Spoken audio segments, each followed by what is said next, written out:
Waalaikumsalam warahmatullahi wabarakatuh.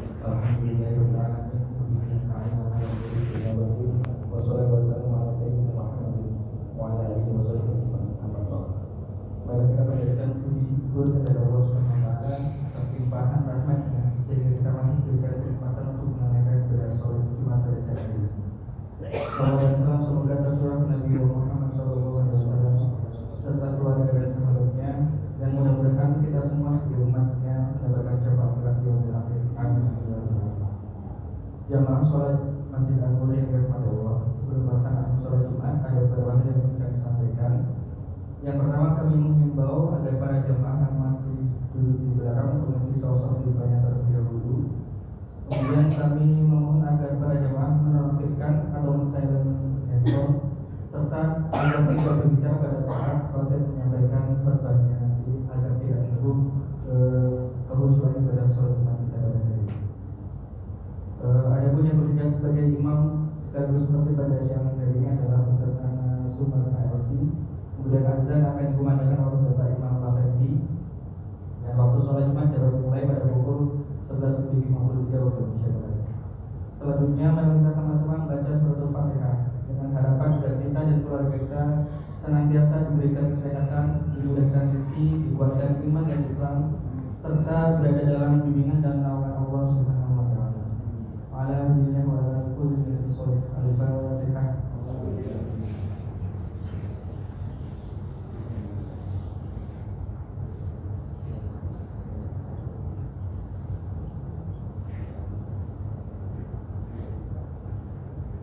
Demikian yang dapat kami sampaikan. Billahi taufiq wal hidayah. Wassalamualaikum warahmatullahi wabarakatuh.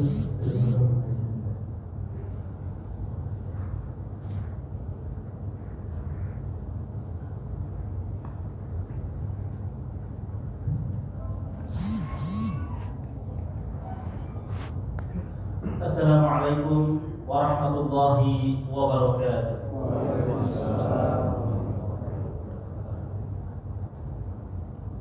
Allahu Akbar, Allahu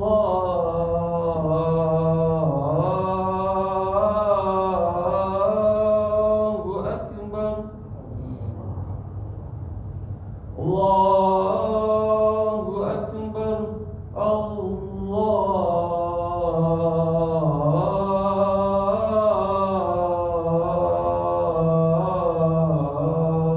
Akbar, Ashhadu an la ilaha illallah.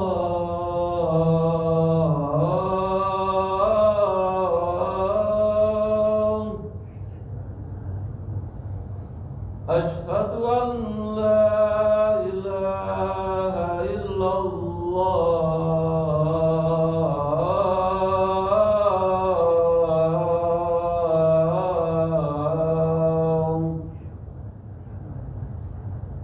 Ashhadu anna Muhammadar Rasulullah.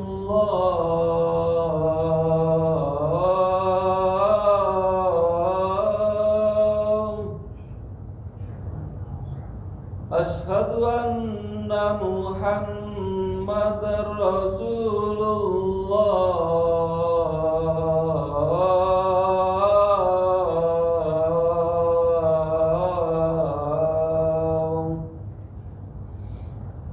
Hayya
إن الحمد لله نحمده ونستعينه ونستغفره ونستهديه ونتوب إليه ونعوذ بالله من شرور أنفسنا ومن سيئات أعمالنا من يهده الله فلا مضل له ومن يضلله فلا هادي له أشهد أن لا إله إلا الله وحده لا شريك له وأشهد أن محمدا عبده ورسوله الذي لا نبي ولا رسول بعده اللهم صل وسلم وبارك على هذا النبي الكريم سيدنا محمد صلى الله عليه وسلم وعلى آله وأصحابه وجنوده وأنصاره ومن تبعه بإحسان إلى يوم الدين أما بعد فيا أيها الحاضرون أوصيكم ونفسي بتقوى الله وطاعته فقد فاز المتقون فقد قال الله تعالى في كتابه الكريم وهو أصدق القائلين أعوذ بالله من الشيطان الرجيم بسم الله الرحمن الرحيم يا أيها الذين آمنوا اتقوا الله ولتنظر نفس ما قدمت لغد واتقوا الله إن الله خبير بما تعملون وقال رسول الله صلى الله عليه وسلم والله إني لأستغفر الله وأتوب إليه في اليوم أكثر من 70 مرة صدق الله وصدق رسوله الكريم ونحن على ذلك من الشاهدين والشاكرين والحمد لله رب العالمين. Hadirin sidang jemaah undangan Allah Subhanahu wa taala, henti-hentinya kembali kita panjatkan puji syukur kepada Allah Subhanahu wa taala berkat kudrah iradah dan inayahnya. Pada kesempatan siang hari ini kembali kita bisa bersimpuh di hadapan Allah Subhanahu wa taala dalam rangka melaksanakan salah satu kewajiban kita sebagai warga muslim, yaitu melaksanakan ibadah Jumat.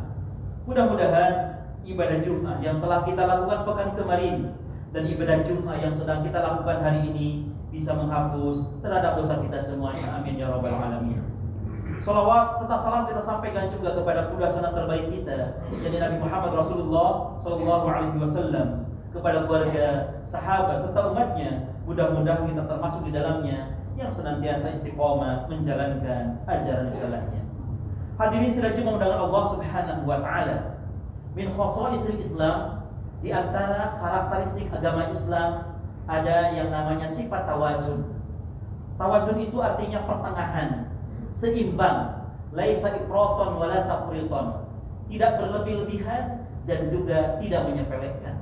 Sebagaimana Allah sampaikan di dalam surah Al-Qasas ayat ke-77, A'udzu billahi minasyaitonir rajim, wabtaghi fima ataqallahu daral akhirah wa la tansa nasibaka minad dunya. Carilah kebahagiaan di akhirat, tapi kalian pun, kata Allah Subhanahu wa taala, jangan melupakan kebahagiaanmu di dunia. Maka kita sebagai umat Islam, kita harus mencari kebahagiaan di dua dar ini, di dua tempat ini, yaitu kebahagiaan dunia dan juga tentunya kebahagiaan akhirat. Tetapi bagi kita sebagai seorang muslim, keabadian yang ada itu hanya di akhirat. Maka kebahagiaan pun yang abadi adalah hanya di akhirat. Maka tujuan akhir kita adalah untuk meraih kebahagiaan di akhirat kelak. Sebagaimana Allah sampaikan di dalam surah Al-Hasyr ayat ke-18, ya ayyuhalladzina amanu ittaqullaha wal tanzur nafsum ma qaddamat lighad. Hai orang-orang beriman, bertakwalah kalian kepada Allah dan hendaklah setiap jiwa memperhatikan apa yang telah diperbuatnya untuk esok hari, yaitu untuk akhiratnya. Maka tujuan akhir kita dalam mencari kebahagiaan adalah untuk kebahagiaan kita kelak di akhirat. Hadirin sidang jemaah undangan Allah Subhanahu wa taala, banyak cara bagaimana kita untuk mendapatkan kebahagiaan di akhirat. Di antaranya adalah al-isra ila maghfirati min Allah. Di antara cara kita untuk meraih kebahagiaan di akhirat adalah dengan segera untuk mendapatkan maghfirah, ampunan dari Allah Subhanahu wa taala. Sebagaimana Allah sampaikan di dalam surah Ali Imran ayat 133, A'udzu billahi minasyaitonir rajim, wasari'u ila maghfirati min rabbikum wa jannatin 'arduha as-samawati wal ardh u'iddat lil muttaqin. Kata Allah Subhanahu wa taala, bersegeralah kalian ila maghfirati min rabbikum, untuk merangkum, untuk meraih, untuk menggapai maghfirah, ampunan dari Tuhan kalian. Nanti lihat kelak kalau orang sudah mendapatkan maghfirah, ampunan dari Allah Subhanahu wa taala, tidak ada tempat lain. Wa jannatin 'arduhas samawati wal ardh. Tidak ada tempat lain ketika orang sudah mendapatkan maghfirah dari Allah Subhanahu wa taala kecuali wa jannatin. Surga Allah Subhanahu wa taala yang luasnya seluas langit dan bumi, yang diperuntukkan bagi orang-orang yang bertakwa. Maka meraih maghfirah, ampunan Allah Subhanahu wa taala adalah salah satu cara kita mendapatkan kebahagiaan, yaitu mendapatkan surga Allah Subhanahu wa taala. Maka Rasulullah sallallahu alaihi wasallam pernah menyampaikan dalam hadis Imam At-Tabari. Beliau menyampaikan, "Man ahabba an tasurahu sahifatuhu falyuksir fiha minal istighfar." Barang siapa yang menginginkan ketika dia mendapatkan catatan amalnya itu dengan muka yang bergembira, kata Rasulullah, falyuksir fiha minal istighfar, perbanyaklah istighfar. Maka kalau orang banyak beristighfar, memohon ampun kepada Allah Subhanahu wa taala, ketika membuka catatan amalnya itu nanti dia akan bergembira karena ternyata dalam catatannya itu banyak sekali tulisan-tulisan yang ditulis oleh malaikat Raqib, yaitu istighfar kita kepada Allah Subhanahu wa taala. Bahkan nanti lihat kelak ada seorang bapak yang mengadukan kepada Allah Subhanahu wa taala terhadap tempat yang Allah sediakan untuknya. Ya Allah, kenapa Engkau tempatkan aku di tempat yang mulia ini, sementara amalku tidak mungkin untuk mendapatkan raihan kebahagiaan ini, tempat ini. Maka apa jawaban Allah Subhanahu wa taala? Hada bisabab istighfari waladik. Itu karena diakibatkan anakmu yang soleh memintakan ampun kepada aku untuk kamu. Maka ketika seseorang beristighfar untuk dirinya, beristighfar untuk kedua orang tuanya, maka itu akan mengangkat derajat orang tua kita. Hadirin sidang jemaah undangan Allah Subhanahu wa taala. Rasulullah sallallahu alaihi wasallam adalah sosok yang oleh Allah Subhanahu wa taala dosa-dosanya sudah diampuni dengan turunnya surah Al-Fatihah ayat kedua, "Inna fatahna laka fathan mubina liyaghfira laka Allahu ma taqaddama min dzambika wa ma ta'akhkhar." Allah Subhanahu wa taala berdasarkan surah Al-Fatihah ayat kedua, Allah sudah mengampuni dosa Rasulullah, baik yang Rasulullah telah lakukan atau Rasulullah akan lakukan. Tapi bagaimana Rasulullah SAW memberikan contoh kepada kita semuanya. Dalam hadis Imam Bukhari, beliau sampai bersumpah. Apa sumpah Rasulullah? Wallahi, demi Allah, inni la astaghfirullah wa atubu ilaih. Saya beristighfar dan bertobat kepada Allah Subhanahu wa taala fil yaum, dalam sehari semalam, aksar min sab'ina maratan, lebih dari 70 kali. Sosok Rasulullah SAW yang sudah diampuni dosa-dosanya, dalam sehari semalam tidak kurang dari 70 kali beliau beristighfar kepada Allah Subhanahu wa taala. Fa kaifa bina? Bagaimana dengan kita yang tentunya tidak luput dari dosa? Tentunya istighfar kita harus lebih banyak lagi daripada yang pernah dilakukan oleh baginda Rasulullah sallallahu alaihi wasallam. Hadirin sidang jemaah undangan Allah Subhanahu wa taala. Apa samarahnya? Apa buahnya kalau kita rajin beristighfar kepada Allah Subhanahu wa taala? Tentunya yang pertama adalah Allah Subhanahu wa taala akan mengampuni dosa-dosa kita. Kemudian ada samarah lainnya, ada buah lainnya. Sebagaimana yang disampaikan oleh Imam Al-Qurtubi dalam tafsirnya. Beliau menyampaikan salah seorang tabi'in namanya Hasan Al-Basri. Jadi beliau adalah orang yang pernah bertemu dengan sahabat Rasulullah sallallahu alaihi wasallam. Maka disebutnya tabi'in. Beliau satu hari pernah didatangi oleh 3 orang mengadukan permasalahan hidupnya. Orang yang pertama datang kepadanya bahwa di tempatnya dia tinggal terjadi kemarau yang begitu panjang. Maka apa yang harus kami lakukan? Ya Syekh. Maka kemudian Hasan Al-Basri mengatakan, aksiru min istighfar. Perbanyaklah beristighfar kepada Allah Subhanahu wa taala. Kemudian datang lagi orang yang kedua, mengadukan tentang kehidupannya, yang selama hidupnya dia belum pernah merasakan nikmatnya dunia, senantiasa dalam kefakiran, kemiskinan, kesusahan. Maka kata Hasan Al-Basri, fa'aksir fiha minal istighfar, perbanyaklah beristighfar. Datang lagi orang yang ketiga, menyampaikan permasalahan hidupnya. Dia sudah berumah tangga sekian tahun, tetapi belum juga diberikan keturunan oleh Allah Subhanahu wa taala. Maka kata Hasan Al-Basri kepada orang ini, perbanyaklah istighfar kepada Allah Subhanahu wa taala. Kemudian di majlis tersebut ada murid dari Hasan Al-Basri, namanya Ar-Rabi bin Shabih. Beliau menyampaikan kepada Hasan Al-Basri, "Ya Hasan, kenapa ada 3 orang yang datang kepada engkau mengadukan 3 permasalahan yang berbeda, tetapi solusinya satu, yaitu disuruh mereka memperbanyak istighfar kepada Allah Subhanahu wa taala?" Apa jawaban Hasan Al-Basri? "Ya Rabi bin Shabih, apa yang saya sampaikan itu bukan pendapat saya, bukan hawa nafsu saya, tapi itu yang pernah disampaikan pula oleh Nabi kita, yaitu Nabi Nuh alaihi salam, yang kemudian Allah abadikan ucapan Nabi Nuh alaihi salam di dalam surah Nuh ayat ke-10 sampai ayat ke-12. A'udzubillahi minasyaitonirrajim. Faqul, maka aku berkata, yaitu Nabi Nuh alaihi salam, "Istaghfiru rabbakum innahu kana ghaffar." Minta ampunlah kalian kepada Tuhanmu, karena Tuhanmu adalah zat yang maha penerima ampun. Maka kalian kalau sudah banyak beristighfar kepada Allah Subhanahu wa taala, yang pertama buahnya adalah yursilis samaa alaikum midrar.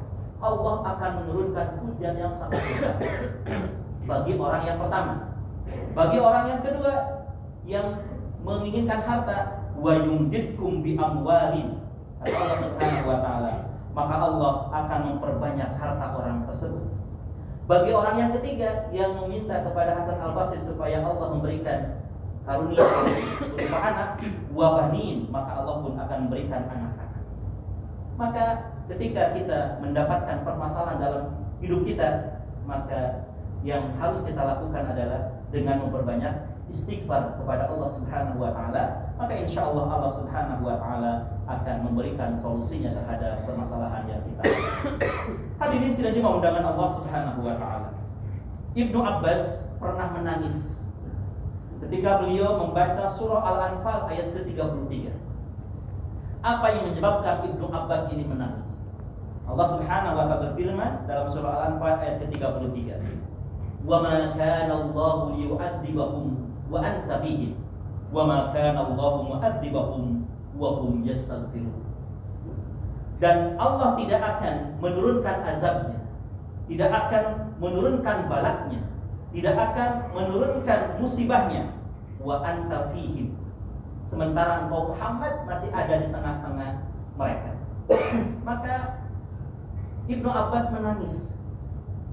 Kenapa beliau menangis? Jadi yang membuat Allah Subhanahu wa taala menurunkan ataupun menahan turunnya azab kepada satu kaum karena 2 hal. Yang pertama, kalau Rasulullah SAW masih hidup.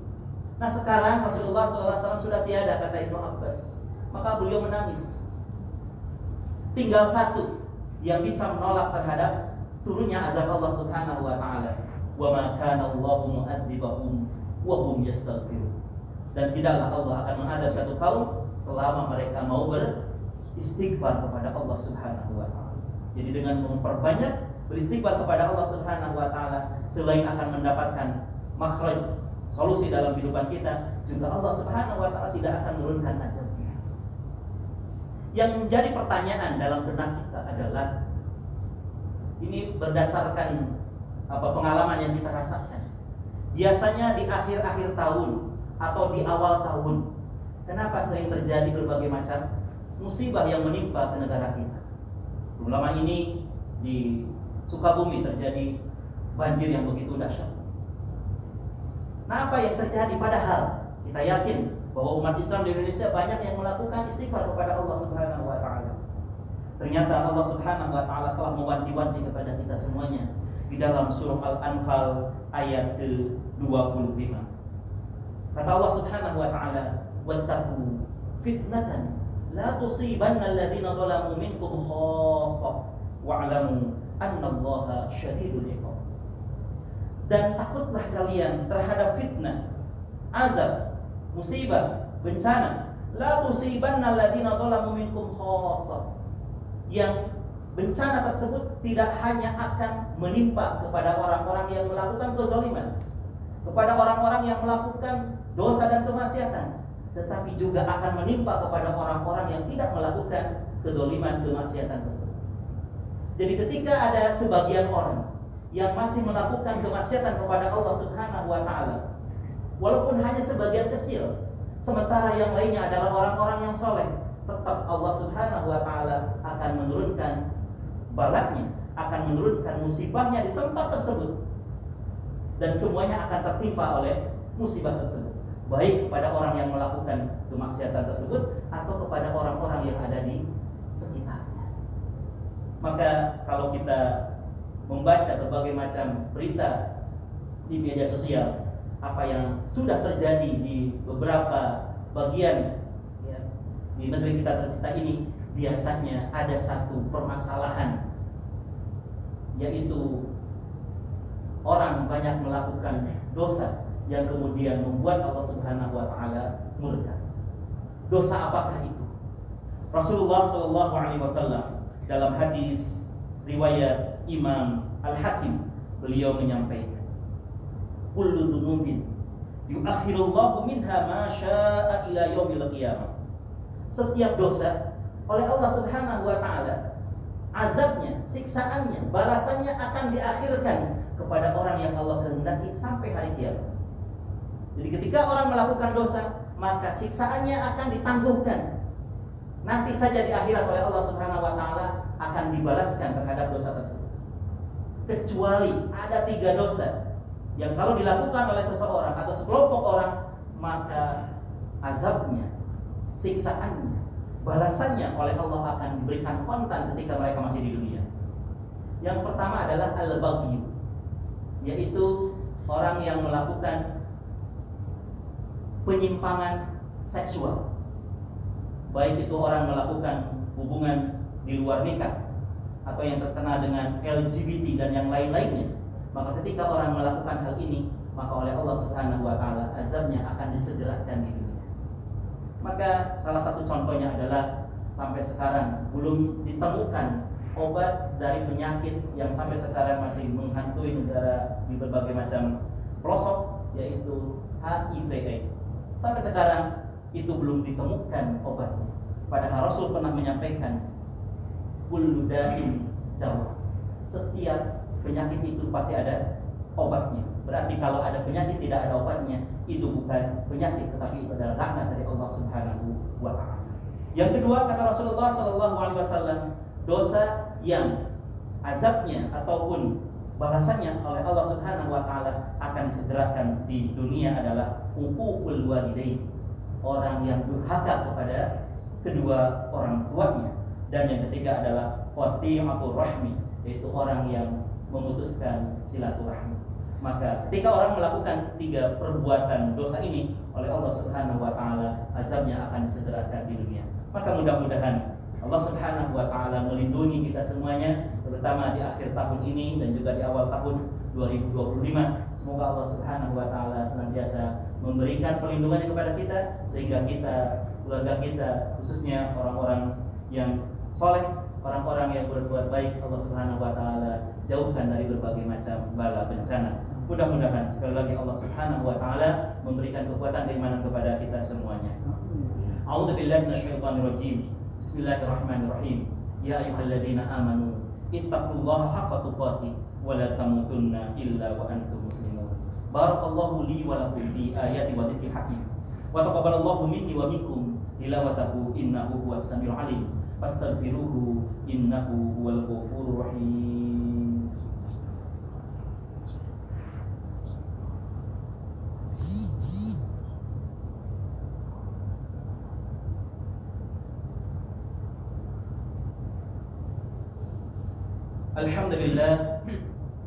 Alhamdulillahilladzi dumina sa'adata fid dunya wal akhirah liman amana billahi wal yawmil akhir wa 'amila 'amalan shalihan. Asyhadu an la ilaha illallah wahdahu la syarika lah wa asyhadu anna Muhammadan 'abduhu wa rasuluhu alladzi la nabiyya wa la rasula ba'da. Allahumma shalli wa sallim wa barik 'ala hadzal nabiyil karim sayyidina Muhammadin sallallahu alaihi wasallam wa 'ala alihi wa ashabihi wa junudihi wa ansarihi wa man tabi'ahu bi ihsanin ila yaumiddin, amma ba'du. Fa ya ayyuhal hadirun usikum wa nafsi bi taqwallahi wa ta'atihi faqad fazal muttaqun. Faqad qala Allah ta'ala fi kitabihil karim wa huwa asdaqul qailin. A'udzu billahi minasy syaithanir rajim. Bismillahirrahmanirrahim. Innallaha wa وملائكته يصلون على النبي يا أيها الذين آمنوا صلوا عليه وسلموا تسليما اللهم صل على سيدنا محمد في الأولين والآخرين وارض اللهم عن سادتنا أبي بكر وعمر وعثمان وعلي وعن الصحابة أجمعين وعن التابعين والتابعيهم بإحسان إلى يوم الدين اللهم اغفر للمؤمنين والمؤمنات والمسلمين والمسلمات الأحياء منهم والأموات إنك سميع قريب مجيب دعوة يا قاضي الحاجة ربنا اغفر لنا ولإخواننا الذين سبقونا بالإيمان ولا تجعل في قلوبنا غلا للذين آمنوا ربنا إنك رؤوف رحيم اللهم إنا نسألك رضاك والجنة ونعوذ بك من سخطك والنار اللهم إنا نسألك حسن الخاتمة ونعوذ بك من سوء الخاتمة نعوذ بكلمات الله التامات من شر ما خلق بسم الله الذي لا يضر مع اسمه شيء في الأرض ولا في السماء وهو السميع العليم اللهم عافنا في أبداننا اللهم عافنا في أسماعنا اللهم عافنا في أبصارنا اللهم عافنا في قلوبنا اللهم انصر مجاهدينا في فلسطين اللهم انصر إخواننا المستضعفين في فلسطين وخصوصا في غزة وفي رفح وفي كل زمان وفي كل مكان ودمر أعداءنا أعداء يا رب العالمين ربنا آتنا في الدنيا حسنة وفي الآخرة حسنة وقنا عذاب النار عباد الله إن الله يأمركم بالعدل والإحسان وإيتاء ذي القربى وينهى عن الفحشاء والمنكر والبغي يعظكم لعلكم تذكرون فاذكروا الله يذكركم واشكروا على ما يزدكم ولذكر الله أكبر والله يعلم ما تصنعون وأقيموا الصلاة الله أكبر الله أكبر أشهد أن لا إله إلا الله أشهد أن محمدا رسول الله حي على الصلاة حي على الفلاح قد قامت الصلاة قد قامت الصلاة الله أكبر لا إله إلا الله لا إله إلا الله محمد رسول الله استغفر الله ومن رزقنا بركاته سبحانه وتعالى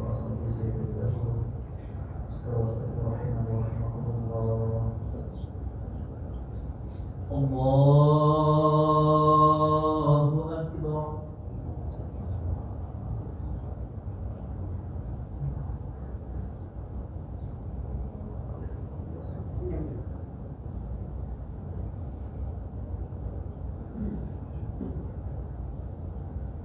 بسم الله الرحمن الرحيم الحمد لله رب العالمين الرحمن الرحيم مالك يوم الدين إياك نعبد وإياك نستعين اهدنا الصراط المستقيم صراط الذين أنعمت عليهم غير المغضوب عليهم ولا الضالين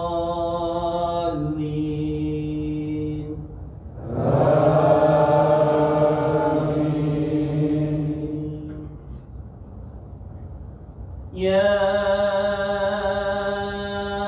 أيها الذين آمنوا كتب عليكم القصاص في القتلى الحر بالحر والعبد بالعبد والأنثى بالأنثى ومن عفي له من أخيه شيء فاتباع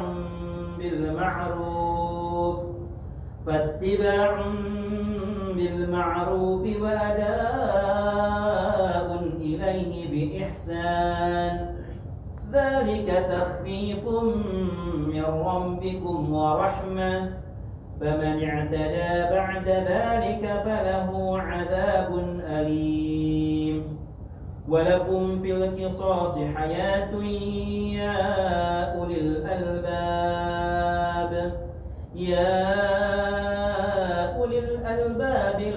لعلكم تتقون الله أكبر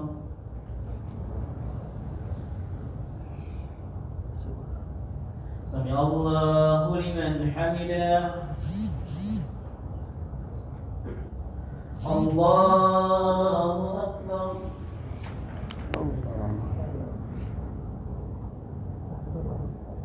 الله أكبر.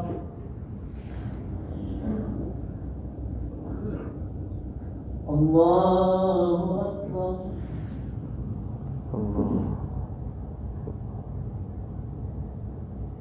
الله أكبر.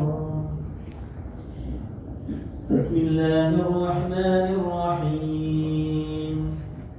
الحمد لله رب العالمين الرحمن الرحيم مالك يوم الدين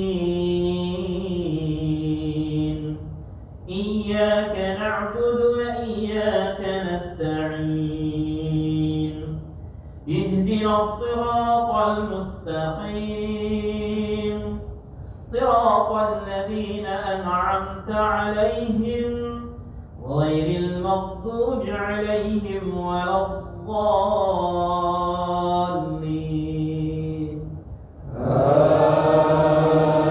آمين.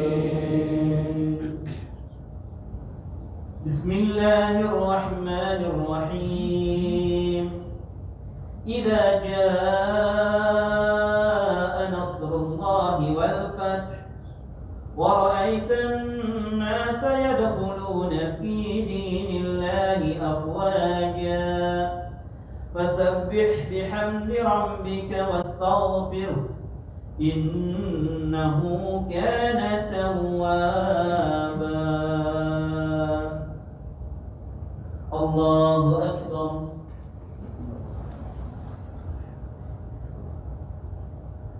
سمع الله لمن حمده. الله أكبر.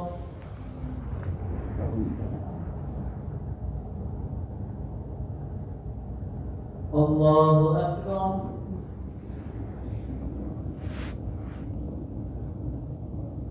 الله أكبر.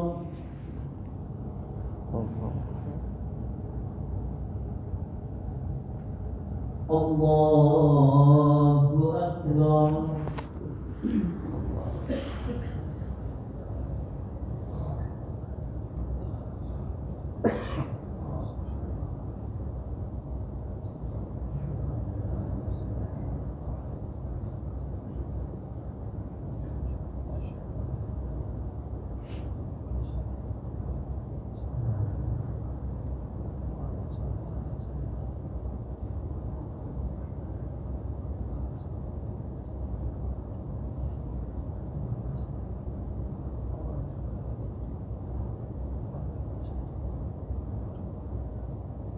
السلام عليكم ورحمة الله.